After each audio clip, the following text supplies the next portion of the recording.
Disturbed's The Sickness just celebrated its 25th anniversary. So let me pose the question, was it really that good or is it overrated?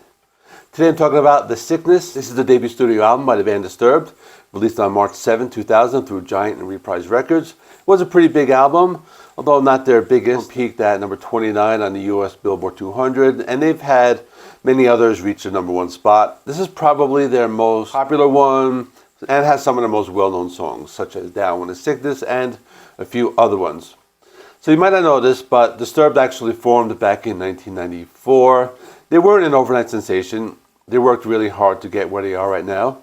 They played lots of different shows, they passed out promo cassettes, and they did everything to get themselves noticed. There was another issue, and that was the fact that they were playing in Chicago in the mid-90s, and if you didn't know, Chicago was the home of the Smashing Pumpkins, so it was more of an alternative rock city, and as opposed to being a metal scene, as the metal scene was a little more underground. But as the early 90s moved into the late 90s, there were a lot of emerging bands, such as the new metal bands like Korn, Limp Bizkit, Deftones, and many others, so they kind of had this window open for them. So for example, in the 90s, it was customary for metal bands to not play guitar solos, and that was something that lead guitarist Dan Donegan did because he was someone he played lots of solos when they played live.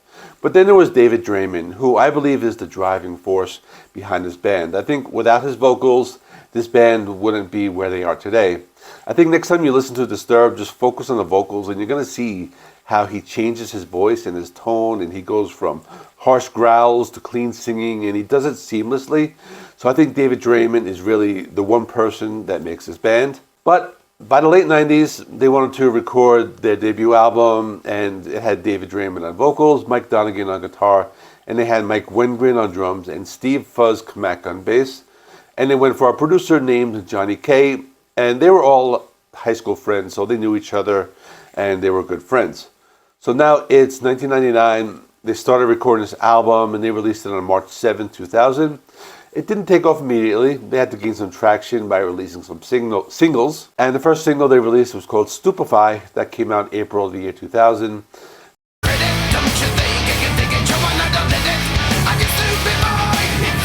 The track was a little controversial because it was about racism and discrimination, but also written by David Draiman, loosely based on his own experiences. The song did okay. It reached number 12 on the Main Street rock chart and 10 on the modern rock chart. But it's one of the most popular songs. They followed it up with Down with the Sickness in October, Voices in November, and The Game in February of 2001. I'll be talking about all of that. Let's talk about Stupefy. It was released on April 12th.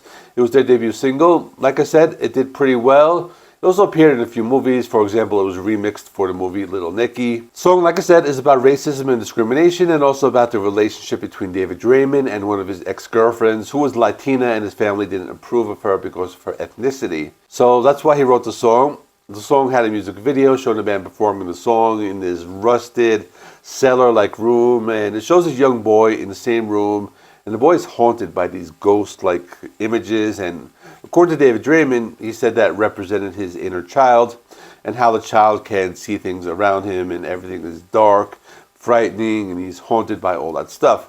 It's a very emotional song, a really good way to kick off the album, but it wasn't their biggest song, which I'll talk about next. The next single was Down with the Sickness, and this is really the most popular song. It's a song they play live, and it's a single that was certified 8 times platinum. I think the most memorable part of the song is when David Draiman does that sound in the beginning, and I'm not even going to attempt it. It's that ooh wah ha ha ha, and I'll play a clip of it, but I'm not going to attempt it because I'm just not going to be able to do it. As a matter of fact, there's a video that's out there, and it shows people trying to attempt this in karaoke night, and like nobody can pull it off. So,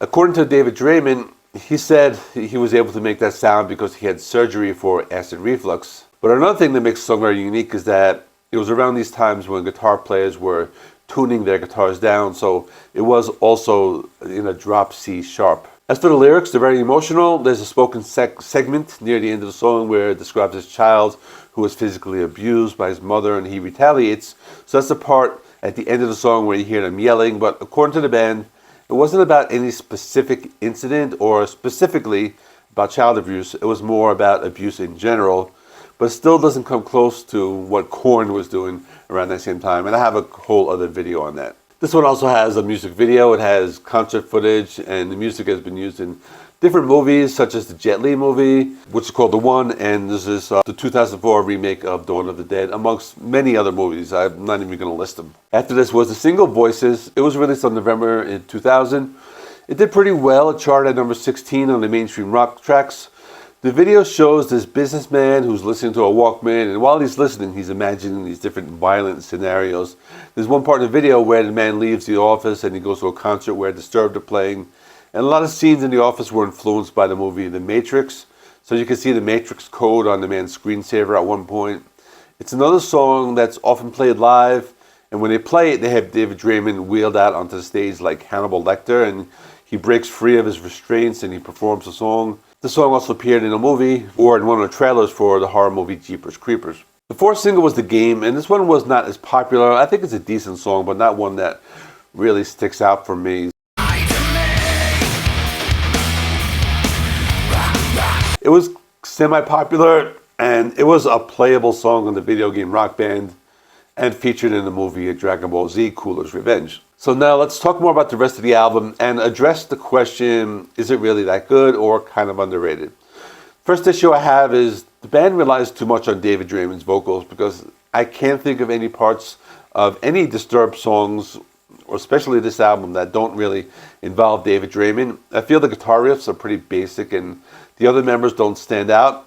But it's the fact that David Draiman is able to change his voice into so many different ways, and it really makes the songs memorable. And I think that will always be the main issue with this band.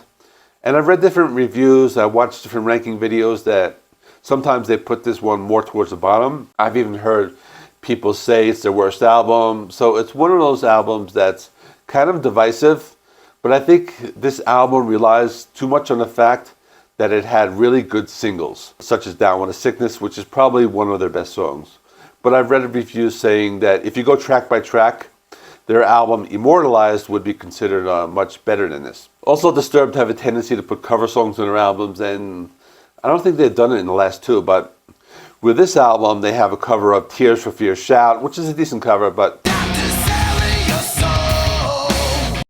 nothing will ever come close to what they did with Sounds of Silence, which is another cover that really David Draiman really made it what it is. Then the other song, Dropping Plates, I've heard people say they don't like it. Maybe it's a little repetitive, but I kind of like it. I thought it's fun. It's just one of my kind of guilty pleasure songs from this album. I think the only reason this album was very popular is because the songs are fairly simple, they're very repetitive, and they fit the nu metal sound of that time, considering it came out in the year 2000. So on the one hand, they were very heavy, but on the other hand, the songs were radio friendly. This was back in a time when bands like Linkin Park were being played on the radio a lot. The album also has David Draiman doing some rap style vocals, and you don't really hear his melodic vocals as much, and I think the exception would be the song Numb.